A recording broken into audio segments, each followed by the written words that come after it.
సున్నుండ. సున్నుండ అంటే ఓన్లీ లడ్డూయే కాదు, ఇది ఒక న్యాచురల్ ప్రోటీన్ బాల్. మినప్పప్పుని దోరగా వేయించి పొడి చేసి దాంట్లో వేడి నెయ్యిని కలిపి ఉండ చుడుతుంటే ఇది ఒక సున్నుండగానే కాదు, ఇది ఒక protein, iron, calcium and healthy fat ball గా తయారవుతుంది. మినప్పప్పు వేస్తున్నప్పుడు వచ్చే ఆ కమ్మని వాసన, పొడి చేసాక దాంట్లో వేడి నెయ్యి వేసి కలుపుతున్నప్పుడు వచ్చే ఆ కమ్మని వాసన మన ఇంట్లోనే కాదు, మన చుట్టూ ఉన్న ఇళ్లలో కూడా తెలిసిపోతుంది ఎవరో సున్నుండలు చేస్తున్నారు అని. కానీ ఇప్పుడు నిజం మాట్లాడుకుంటే సున్నుండలు ఎవరు చేస్తున్నారు చెప్పండి? ఈవెన్ పెళ్లిళ్ళు శ్రీమంతాల్లో కూడా ఆర్డర్ పెట్టేస్తున్నారు.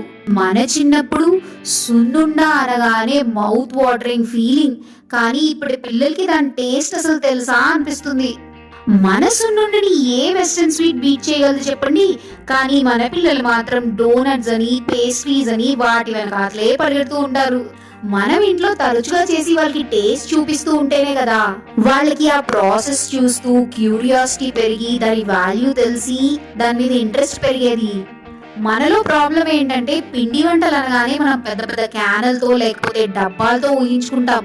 ఇప్పుడు మనకి అంత క్వాంటిటీ చేసే టైము లేదు, తినే కెపాసిటీ లేదు. మీరు పావు కేజీ మినపప్పుతో చేసుకున్న హాఫ్ అన్ అవర్ లో హాఫ్ కేజీ సున్నుండలు అయితే రెడీ అయిపోతాయి. మీ పిల్లలకి జంక్ ఫుడ్ కన్నా హెల్దీ ఫుడ్, అది హోమ్ మేడ్ ఫుడ్ పెట్టాలి అనుకుంటే ట్రై చేసి చూడండి.